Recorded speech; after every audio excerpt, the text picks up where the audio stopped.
Your past doesn't equal your future. Take a moment to really consider that. Isn't it freeing and so empowering? If you had a chance right now for a completely new story, what would you choose for your future? Now, you may feel so stuck in the past and the present that you can't even think of a different life going forward. In today's episode, we're going to look at the 4 main categories that you can start looking at in order to write a new story for yourself. And those 4 categories are your decisions, your experiences, your patterns, and your belief systems. Let's get into it. So let's look at your decisions first. The first step is to decide whether you are still happy with the decisions that you've made in the past. Decisions you made in the past may not be appropriate or applicable to your life anymore, and maybe it's time to make new ones. What can happen here is that you slide into a sense of shame or guilt over the decisions that you've made in the past. Especially if you feel like you've invested a lot of time and energy and maybe even money into it, then it can be really hard to admit to yourself and to those around you that it might not be right for you anymore. Remember not to judge yourself, because you did not know then what you know now. So you made the best decision that you could in that moment based on the experiences and the knowledge you had at that time.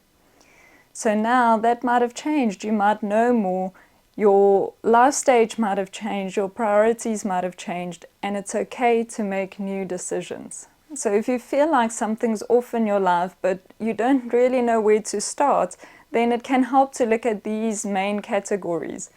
And maybe just tackle one at a time. Tackle the easiest one first. And ask yourself, on a scale of 1 to 10, how happy am I in this area of my life? Whatever that number is, ask yourself, what new decision can I make to improve this by 1 point? Remember, the majority of the results you have in your life today is a result of the decisions you made in the past, even reaching as far back as your childhood. These may be subconscious decisions that you made based on experiences that you had, or also based on a belief system that you hold. And I'm not talking about religious belief systems, I'm talking about the way you see the world and what you think life should be like. So for example, if you grew up in a certain family culture, you are prone to adopt that philosophy as well and to continue in a similar fashion in your life. So in this case, you can ask yourself whether your family's values really reflect your own, or maybe you have just accepted them blindly and never questioned whether you might want something else for your life and for your family. And you don't have to throw out everything. Just look at those that don't sit quite right with you and that are maybe not applicable anymore to this day and age. The same applies to the rest of your social structure as well. We are very much molded by our environment, our friends, and society in general. And there's nothing wrong with questioning it every now and again, and also going against the grain if you need to. I still stand by the fact that it is better to walk alone than going with a crowd in the wrong direction. So in summary, you want to look at your key decisions in life that you've made that are influencing you to this day, and maybe ask yourself whether it's time for a version 2.0. Now let's get into your past experiences. Your past experiences can influence your future in a negative or positive way, depending on what you decide. Now, as an example, let me tell you about 2 brothers. Now, you may have heard the story before. If you have, still keep listening, because this is always a great reminder. Imagine 2 brothers growing up in exactly the same household to an abusive and alcoholic father. Okay, so their whole childhood was very unstable, very uncertain. They were abused verbally and sometimes also physically. The mom couldn't really be there for them because she was just as overwhelmed. So their whole childhood was very dark and heavy and very painful, and nothing that gave them stability, love, and support. All they wanted to do was to grow up so that they can get the hell out of there. And when they turned 18, both of them decided to move out immediately. They went their separate ways to start their new lives. Fast forward 20 years, an old family friend meets the one brother in a shopping center one day. And what the friend saw was that the son is basically a copy and paste of what the dad was. So he didn't have a job. He could see that he was struggling with addiction. He didn't have a stable family life. He was in and out of relationships. And his whole life was just in shambles. And he has never been able to really get onto track and get his life going. So the family friend asked him, "What happened to you?" And the brother said, "Well, if you look at my dad and where I came from, how can I be any different?" So coincidentally, as it so happens, this same family friend runs into the other brother a week later. Now this brother is the exact opposite of his dad. He's got his life together, he's got a stable job, he's got a family with kids, and he seems to be in a really good space. And the family friend was obviously very surprised, and he asked him, "What happened to you? You look so amazing. Everything seems to be going right in your life." And then the brother answered, "Well, if you look at where I came from, how can I be any different?" This is the thing with our experiences and the choices we have when going forward. Both of the brothers have very valid reasons for why they are where they are today. So we can all understand the brother who is struggling and who's duplicating the family life that he experienced because he doesn't know any different. So we can understand and have empathy toward him that his life turned out that way. However, on the flip side, we can also understand that if that was what you grew up to, that you would do everything you can to not experience that again and to give your family a different experience. The difference between the two brothers is the choice and also the belief that they had that they can change. The one brother might not even have known that he had a choice, and so he never made different decisions, whereas the other brother saw that he has the ability to create a different life for himself. So we are not victims to our experiences. We can choose what we want to become. And we can choose what the experiences of our past will mean for our future. There are thousands of wonderful stories about amazing people who use their worst experiences of the past in order to become the best version of themselves. And I highly recommend that you go in search of those people because they are the ones who show us through real life experiences that everything is possible for us too. Another example I want to touch on is pain. Pain can really break you open and show you deeper levels of yourself and life. And this can be converted into beautiful traits of increased empathy, tolerance, and wisdom. I love this poem on pain by Khalil Gibran. You can find it here, or I will also link it in the description box down below if you want to go and check it out later. Do yourself a favor and go and listen to it. It really shows a different side of what pain can mean to you in your life. In moments of pain, you can also choose to upgrade yourself by using that pain to become stronger and also to reach a higher level of yourself, both internally and externally.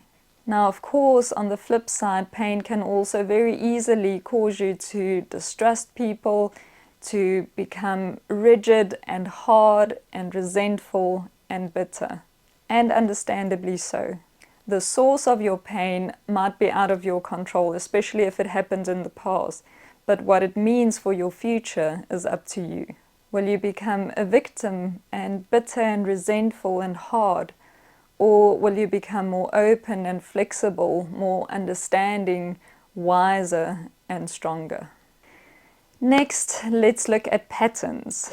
The patterns of your past do not have to be the patterns of your future. I know this is a deep topic and can be very hard to overcome, but it is really important to tackle if you don't want your life to be on an endless rinse and repeat cycle.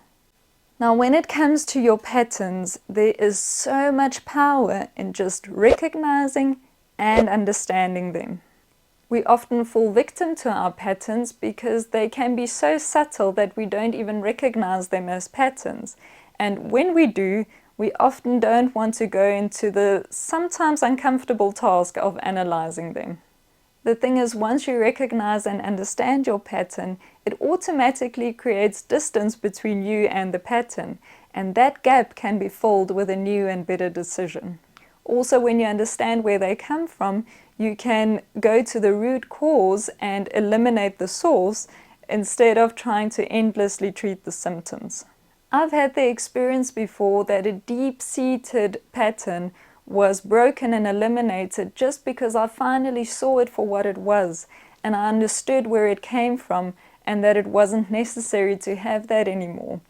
And just by seeing it for what it was, it lost its power over me. It's like looking up for the first time and realizing what you've been doing wasn't you, but a puppet master moving you. Remember, a puppet master needs you to be unconscious and unaware in order to be able to manipulate you.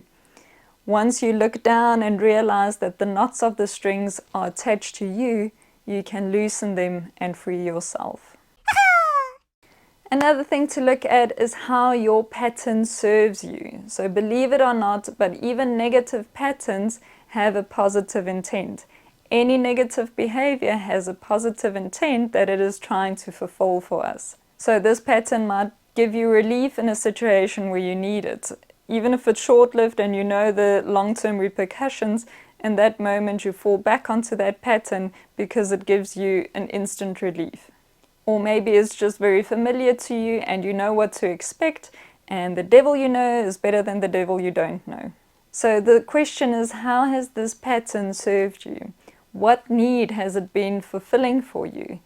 Has it given you protection? Has it provided something for you? Once you know that, then you can look at better and healthier way of fulfilling and serving those same needs. You can also evaluate the trigger and the sequence and the structure of your pattern. And then, when you have that knowledge, you can plan ahead of time what you can do to interrupt it when you see it coming up. So if you know what the trigger is, have a plan in place of what action you can take immediately after the trigger so that you won't go into that pattern again. Or you can look at key areas of the structure or the sequence that you can replace with different actions so that the pattern doesn't follow the same automatic route again.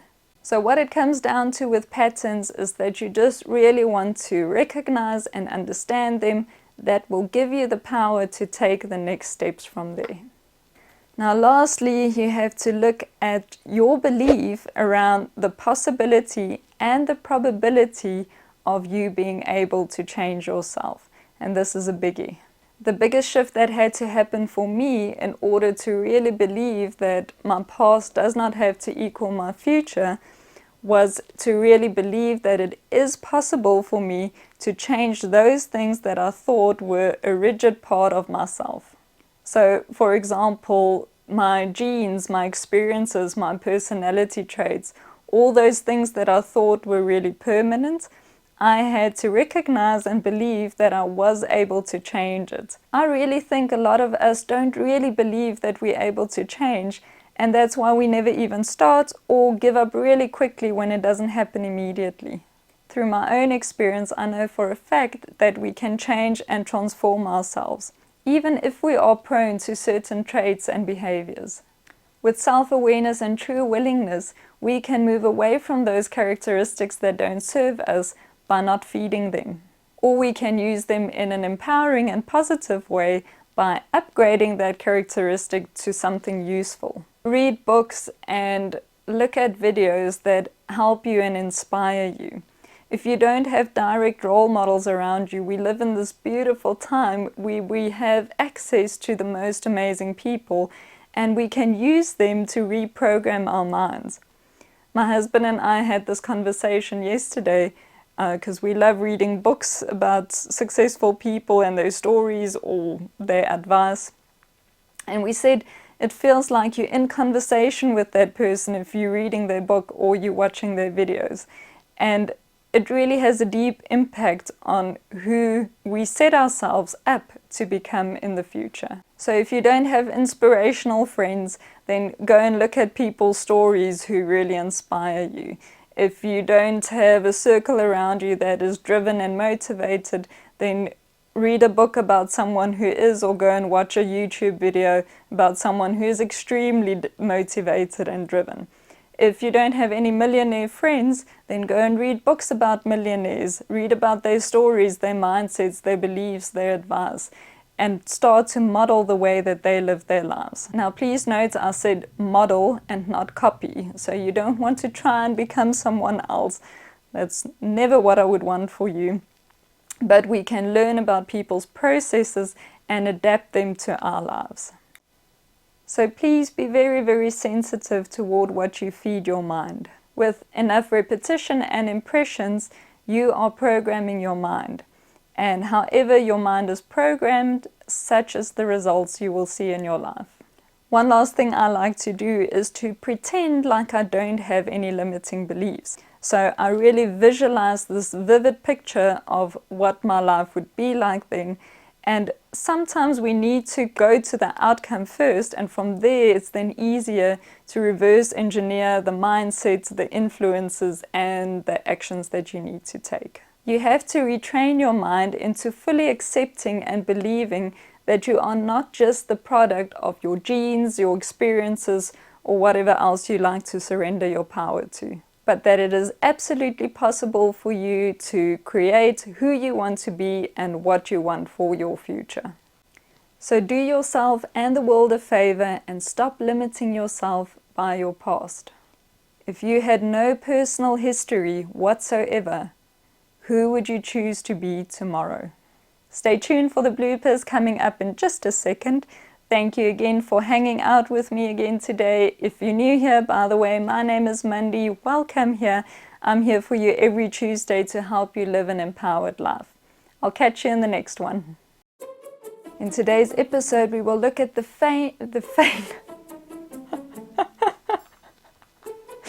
four main fame. Follow me for more word combination tips. I do come up with creative shit, but sad creative, not like, you know, oh, she's so creative.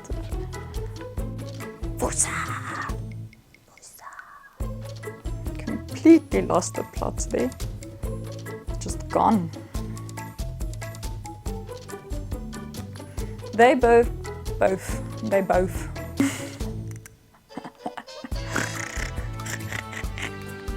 I love this poem by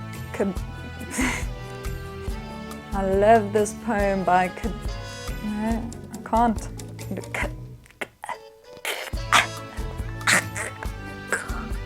I love this poem by Khalil.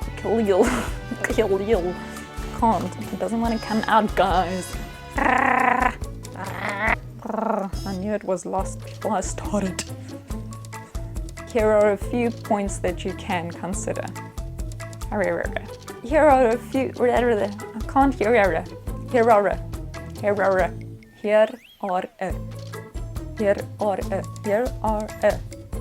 Can't say that. Here are. You know, like when you say something over and over, it just sounds like a different language all of a sudden.